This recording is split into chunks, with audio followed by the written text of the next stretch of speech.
নমস্কাৰ ছাত্ৰ ছাত্ৰীসকল ই কক্সাৰ ক্লাছলৈ মই পল্লৱীয়ে তোমালোক সকলোকে স্বাগতম জনাইছো।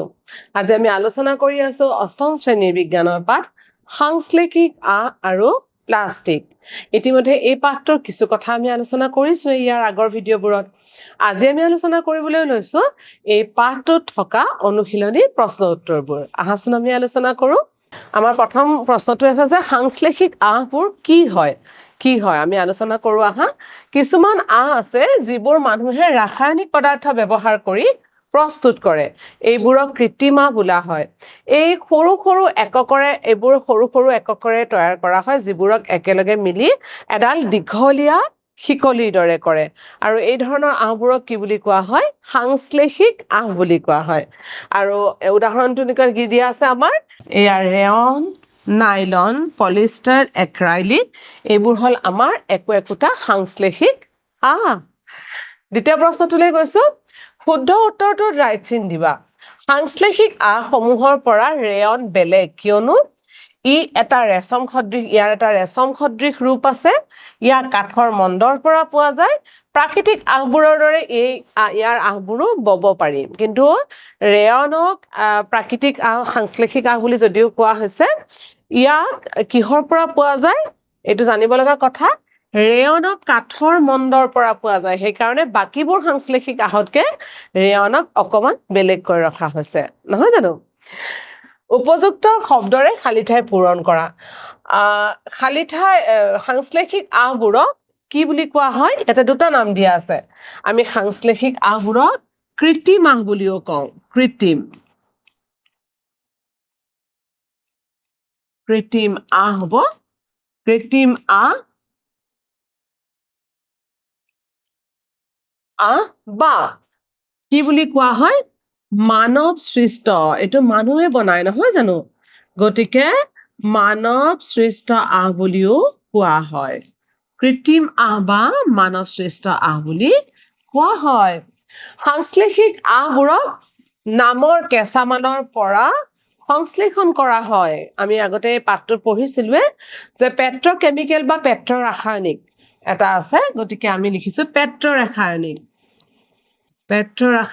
নামৰ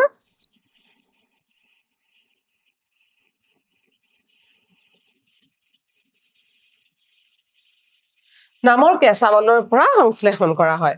আৰু সাংশ্লেষিক আহবোৰৰ দৰে প্লাষ্টিকো এবিধ কি হয়? পলিমাৰ হয়। প্লাষ্টিকো পলিমাৰ বুলি কোৱা হয়। আগবাঢ়িছো পিছৰটোলে আমি। নাইলনৰ আহবোৰ যে বৰ শক্তিশালী সেইটো বুজাবলৈ উদাহৰণ দিয়া। নাইলনৰ আহ অতি শক্তিশালী। ইয়াক কি কৰা হয়? পাহাৰ বগাবলৈ ব্যৱহাৰ কৰা ৰছী তৈয়াৰ কৰিবলৈ আৰু পেৰাচুট তৈয়াৰ কৰিবলৈও কি হয়? ব্যৱহাৰ কৰা হয়। ইহঁতৰ ব্যৱহাৰৰ পৰাই দেখা যায় যে নাইলনৰ আহবোৰ টান। আচলতে নাইলনৰ আহবোৰ খুব টান, সহজে নিছিঙে। সেইকাৰণে আমি কেনেকুৱা ঠাইত ব্যৱহাৰ কৰোঁ? পাহাৰ বগাবলৈ যিবোৰ ৰছী ব্যৱহাৰ কৰা হয়, সেই ৰছীবোৰত নাইলনৰ আহ থাকে, আৰু পেৰাচুট বনাবলৈও কিন্তু নাইলনৰ আহ তৈয়াৰ কৰা হয়, ব্যৱহাৰ কৰা হয়। খাদ্য জমা কৰি ৰখাত প্লাষ্টিকৰ পাত্ৰবোৰ পচন্দ কৰা হয়। কিয়? সকলোৰে ঘৰত থাকে প্লাষ্টিকৰ পাত্ৰ, নহয় জানো?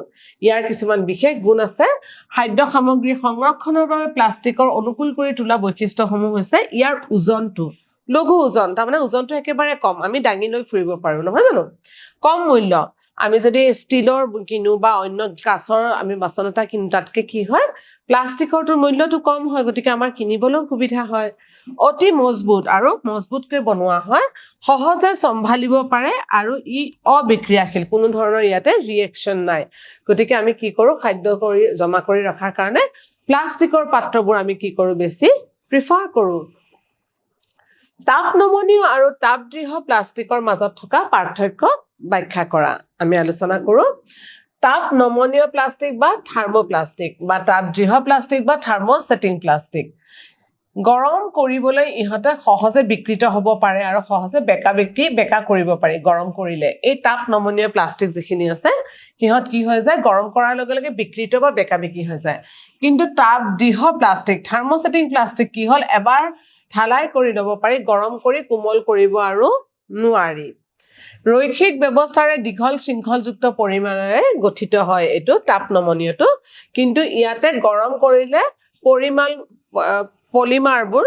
পলিমাৰবোৰ কি হয় অতি ক্ৰছ লিংক দেখা যায় এডাল দীঘল শিকলিৰ নিচিনা থাকে এডাল কিন্তু এনেকুৱা ক্ৰছ লিংক হৈ থাকে বিভিন্ন আকৃতিত পুনৰ নিৰ্মাণ কৰিব পাৰি সেইবাবে এইবোৰ আকৌ পুনৰ ব্যৱহাৰ কৰিব নোৱাৰি কাৰণ থাৰ্মোছেটিং হয় এবাৰ যেতিয়া তাপ দি পেলাই তাক এটা ৰূপ দিয়া হয় সেইটো আকৌ বাৰে বাৰে বেলেগ কৰিব নোৱাৰি উদাহৰণস্বৰূপে পলিথিন পলিভিনাইল ক্লৰাইড পলিষ্টাৰিন এইবোৰ হ'ল তাপ নমনীয় প্লাষ্টিক আৰু তাপ দৃঢ় অৰ্থাৎ থাৰ্মোছেটিং প্লাষ্টিক হ'ল বেকেলাইট আৰু মেলামাইন এইবোৰ হ'ল তাপ দৃঢ় প্লাষ্টিক বা থাৰ্মোছেটিং প্লাষ্টিক তলত দিয়াবোৰ কিয় তাপ দৃঢ় প্লাষ্টিকেৰে বনোৱা হয় ব্যাখ্যা কৰা প্ৰথমটো হ'ল সসপেনৰ নাল তোমালোকে বাৰু এনে আলোচনাটো কৰাচোন আমি যেতিয়া চাহ বাকো বা চাহ বনাবলৈ লওঁ বা গাখীৰ উতলাবলৈ লওঁ আমাৰ সসপেনৰ নালডালত প্লাষ্টিক এডোখৰ দিয়া থাকে আৰু আমি চাহ বা বনাও যদি বা গাখীৰ উতলাও বা অন্য কামতো যদি কেতিয়াবা আমি ব্যৱহাৰ কৰোঁ সসপেনটো জুইৰ তাপত দিয়াৰ লগে লগে গৰম হৈ যাবনে নাই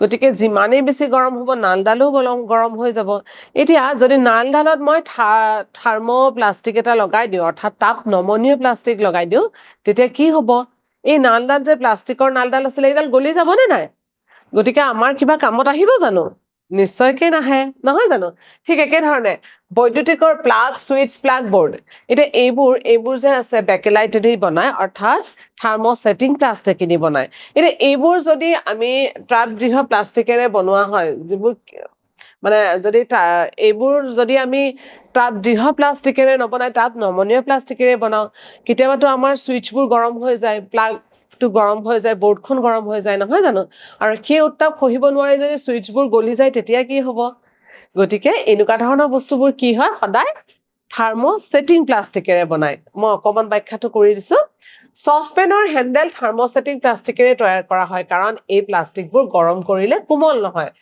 প্লাষ্টিক তাপৰ দুৰ্বল পৰিবাহী বিদ্যুতিক প্লাগ সুইচ আৰু প্লাগ বোৰ্ড বেকেলাইটৰ দৰে থাৰ্মোছেটিং প্লাষ্টিকেৰে তৈয়াৰ কৰা হয় কাৰণ ইহঁতৰ তাপ আৰু বিদ্যুতৰ দুৰ্বল পৰিবাহী হয় তলত দিয়া সামগ্ৰীসমূহৰ পদাৰ্থবোৰক পুনৰাৱৰ্তন কৰিব পৰা আৰু পুনৰাৱৰ্তন কৰিব নোৱাৰা হিচাপে শ্ৰেণীভুক্ত কৰা টেলিফোনৰ সা সৰঞ্জাম প্লাষ্টিকৰ খেলনা কুকাৰৰ নাল কেৰি বেগ বল পেন প্লাষ্টিকৰ বাতি বৈদ্যুতিক তাঁৰ প্লাষ্টিকৰ আৱৰণ প্লাষ্টিকৰ চকী আৰু বৈদ্যুতিক সুইচ আমি এনেকুৱা ধৰণৰ প্ৰশ্নবোৰৰ উত্তৰ লিখিবৰ কাৰণে কি কৰিব লাগে এখন তালিকা ব্যৱহাৰ কৰিব লাগে পুনৰ ব্যৱহাৰ কৰিব নোৱাৰি কি নোৱাৰি টেলিফোনৰ যন্ত্ৰপাতি নোৱাৰি কুকাৰৰ হেণ্ডেল নোৱাৰি বৈদ্যুতিক সুইচ নোৱাৰি আকৌ পুনৰ ব্যৱহাৰ কৰিব পাৰি প্লাষ্টিকৰ খেলনা প্লাষ্টিকৰ চকী বেগ কঢ়িয়াই নিয়া তাৰপিছত বৈদ্যুতিক তাঁৰ প্লাষ্টিকৰ আৱৰণ বল পেইন আৰু প্লাষ্টিকৰ বাতি অৰ্থাৎ এনেকুৱা ধৰণৰ বস্তুবিলাক কি হয়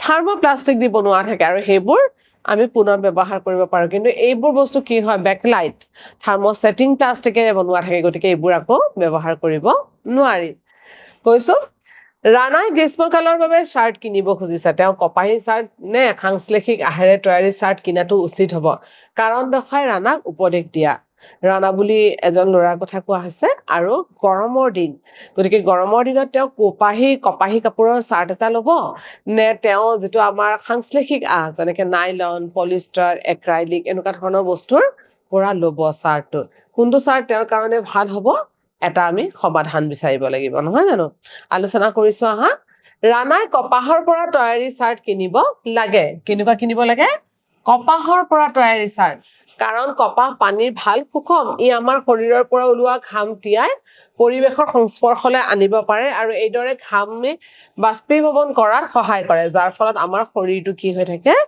ঠাণ্ডা হৈ থাকে গতিকে আমি কপাহী চোলা পিন্ধিলে বেছি আৰাম পাম আৰু যদি আমি সাংশ্লেষিক আহাৰৰ দ্বাৰা প্ৰস্তুত কৰা শাৰ্টবোৰ পিন্ধো তেনেহ'লে আমাৰ কি হ'ব আমাৰ ঘামটো গাৰ পৰা ওলাই নাযাব কাপোৰৰ পৰা সোনকালে নুশুকাব আৰু গাৰ ভিতৰতে লাগি আমাৰ আকৌ বেমাৰৰ সৃষ্টি কৰিব নহয় জানো প্ৰকৃতিগতভাৱে প্লাষ্টিকসমূহ হৈছে অক্ষয়কাৰী তাক দেখুৱাবলৈ উদাহৰণ দিয়া শক্তিশালী ৰাসায়নিক পদাৰ্থৰ সংস্পৰ্শলৈ আহিলে প্লাষ্টিক জাৰণ নহয় ইয়াৰ কাৰণ হ'ল যে বেছিভাগ পদাৰ্থৰ সৈতে ইহঁতে অবিক্ৰিয়াশীল প্ৰকৃতিৰ আমি ঘৰত ব্যৱহাৰ কৰা চাফাই ৰাসায়নিক পদাৰ্থবোৰ ধাতুৰ পাত্ৰৰ পৰিৱৰ্তে প্লাষ্টিকৰ বটলত সংৰক্ষণ কৰা সেইকাৰণে হয় টুথব্ৰাছ এডালৰ নাল আৰু নোমবোৰ একে পদাৰ্থৰে তৈয়াৰ কৰা উচিত নে ব্যাখ্যা কৰা চাই লওঁ টুথব্ৰাছৰ হেণ্ডেল আৰু ব্ৰিজেল ভিতৰত সামগ্ৰীৰে তৈয়াৰ কৰিব লাগে টুথব্ৰাছৰ হেণ্ডেল কঠিন আৰু মজবুত হ'ব লাগে আনহাতে ব্ৰিজেলবোৰ তাৰমানে যেটো ব্ৰাছবোৰ থাকে ব্ৰাছ থকা অংশটো কি হ'ব লাগে কোমল আৰু নমনীয় হ'ব লাগে নহলে আমি দাঁত খহিলে কি হ'ব দাঁতত আঘাত পাম নহয় জানো পৰম্পৰাগত প্লাষ্টিক এৰাই চলিবা এই পৰামৰ্শৰ ওপৰত মতামত দিয়া প্লাষ্টিক জৈৱ বিঘ্নিত নহয় এবাৰ পৰিবেশত প্ৰৱেশ কৰিলে ইহত পচিবলৈ কেইবা বছৰ লাগে এটো অকমান বৰ মনত ৰাখিব লগা কথা যে প্লাষ্টিক যদি এবাৰ আমাৰ পৰিবেশলৈ আহে তেনেহলে এটো পচিবৰ কাৰণে কেইবা বছৰ লাগে প্লাষ্টিকে প্ৰদূষণ বৃদ্ধি কৰে পৰিবেশৰ জ্বলাব নোৱাৰি কিয়নো জ্বলালে বিষাক্ত গেছ নিৰ্গত হয় জাবৰ পেলোৱা ঠাইত পেলোৱা প্লাষ্টিকৰ বেগবোৰ গৰুৰ দৰে জীৱ-জন্তুৱে গিলি পেলায় আৰু যাৰ ফলত আমাৰ কি হয় গৰু বিলাকৰ মৃত্যু মুখত পৰে বা অন্য জীৱ-জন্তু বিলাকো কেতিয়াবা মৃত্যু মুখত পৰা দেখা যায় এই প্লাষ্টিকৰ বেগবোৰ তেওঁলোকৰ শ্বাস-প্ৰশ্বাস শ্বাসতন্ত্ৰত শাখাৰুদ্ধ কৰি পেলাই আনকি মাৰাত্মক ও প্ৰমাণিত হ'ব পাৰে গতিকে আমি যিমান পাৰো প্লাষ্টিক কি হয় পৰিহাৰ কৰিব লাগে এটা দিয়া আছে এই স্তম্ভৰ লগত শব্দবোৰৰ লগত বি স্তম্ভ দিয়া খণ্ড বাক্যৰ লগত শুদ্ধকৈ মিলোৱা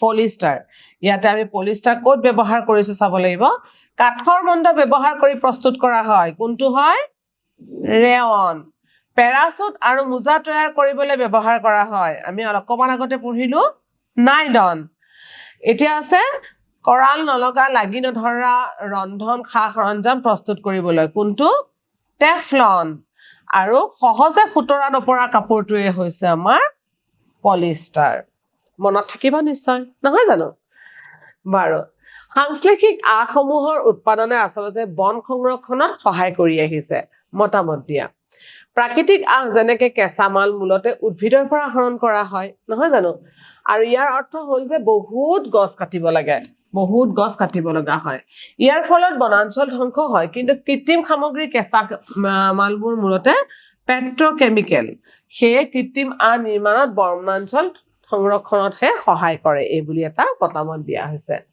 তাপ নমনীয় প্লাষ্টিকো যে বিদ্যুতৰ কুপৰিবাহী সেইটো দেখুৱাবলৈ এটা ক্ৰিয়াকলাপ বৰ্ণনা কৰা আমি এটা বৰ্তনী ডিজাইন কৰিম যাতে থাৰ্মোপ্লাষ্টিকবোৰ বিদ্যুতৰ দুৰ্বল পৰিবাহী আমাক এটা বাল্ব লাগিব কিছুমান তাৰ এটা বেটাৰী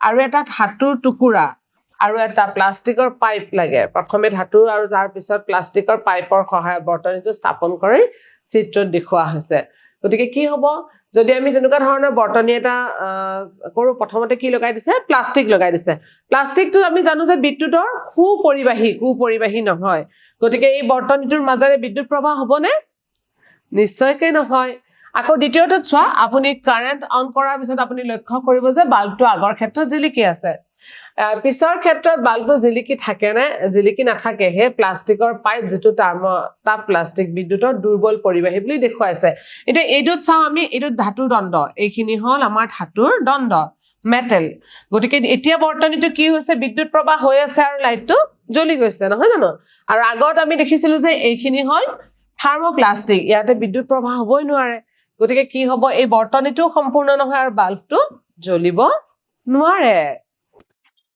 গতিকে প্ৰিয় ছাত্ৰ-ছাত্ৰীসকল আমাৰ আজি পাঠটো ইমানখিনি আছিল আশা কৰো তোমালোকে সুন্দৰকৈ বুজি পাইছা তথাপিও মই তোমালোকক অনুৰোধ কৰিম যে আমাৰ এই যেটো পাঠ আছিল পাঠটো তোমালোকে গোটেই পাঠটো কিতাপত সুন্দৰকৈ পঢ়িবা আৰু দৰকাৰী কথাবোৰ টুকি ৰাখিবা আমি আহি আছো আৰু এটা নতুন ভিডিঅ লৈ তেতিয়ালৈ নমস্কাৰ